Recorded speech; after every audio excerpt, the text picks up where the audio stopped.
The reason why I'm wearing sunglasses today is because once again I was up all night playing The Division. Yes, I know this review is not early. You guys may have been waiting for me to review this and talk about this for a little while. It's taken me a bit because it's an amazing, massive, full-on escape into a damaged and destroyed New York City. It's a huge game. There is a ton to do. I haven't got the end game. I haven't done every single damn mission, but I've certainly played enough to be able to tell you what my thoughts are on this game. I've played a lot of single player, I've played a lot of multiplayer, and I do love this game. I think that it's a very, very fun and addictive game. I have some issues with the fiction in the game because it does feel like you're just part of some government agency that is going in and killing people that maybe need more help than bullets to the face, you know, but that's the fiction of the game. Tom Clancy has always been a little bit about these paranoid kind of what-if type scenarios, and this is a horrific one. A virus breaks out across New York,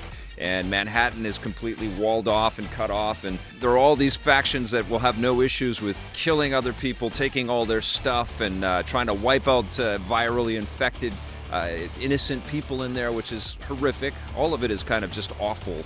And you play a part of this elite squad that has been kind of hiding in plain sight. They get this cool glowy effect on their watch that tells them, it's Division time. You jump into the fray and do what's right for society overall, even though some of the stuff that you do just feels horrifically wrong.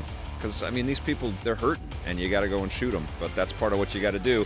Now, the way that the missions kind of break down, there's lots of side missions where you got to protect some stuff that's been dropped for the good of humanity, or protect different individuals from an oncoming onslaught of bad guys that are coming your way, or invade a protected area that's littered with bad guys. Those kinds of missions exist all the way through. You'll also come up into contact with all kinds of bad guys as you're walking through this almost one-to-one recreation of the streets of New York City, which I think honestly is the game's greatest accomplishment. Just the beautiful kind of rendering of this massive city that we all know so well. Even if we haven't visited it, because it's so cinematic, it's almost like you go on this vacation to the most horrible imagining of what New York hopefully never turns out to be.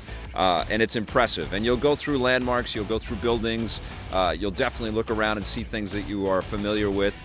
And then what you're trying to do is you create this base of operations. You've got a tech wing, you've got a medical wing, and you've got a security wing, and you're trying to go on different types of missions pertaining to those specific disciplines and bringing back materials that you can then use to augment each of those wings, and then ultimately make your base of operations much sexier and cooler and filled with all kinds of crafting and shopping tables for you to augment your character and get hooked on the loot, because at its core that's what this game is. It's a loot compulsion experience.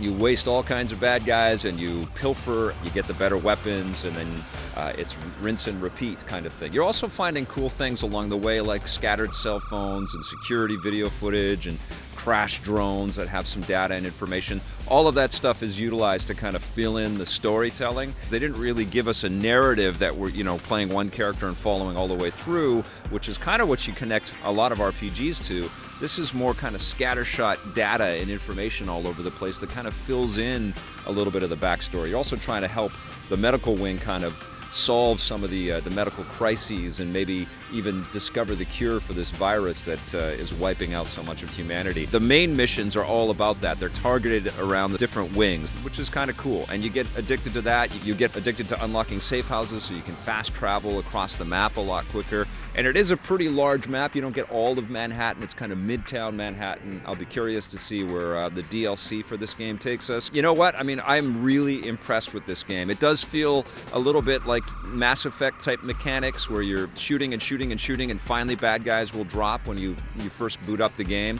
But as you acquire better weaponry and you kind of familiarize yourself with the mechanics of the title, it's easy to do the flip rolls and dives, and you start to feel what the headshots feel like. And even though the bosses are bullet sponges and it takes forever to drop them,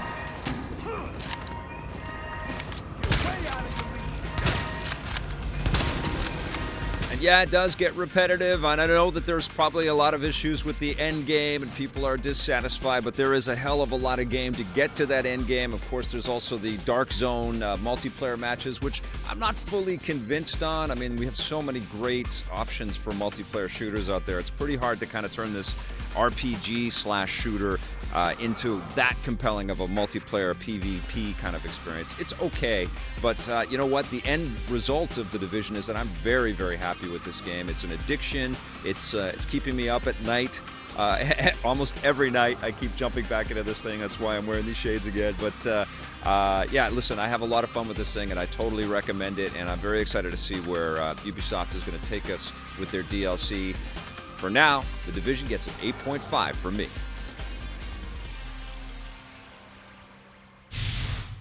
Hey, thanks for checking out that video on our EPN channel. It's just one small part of the things that we make around here. So if you liked it, don't forget to check out some of our other vids and hit that subscribe button.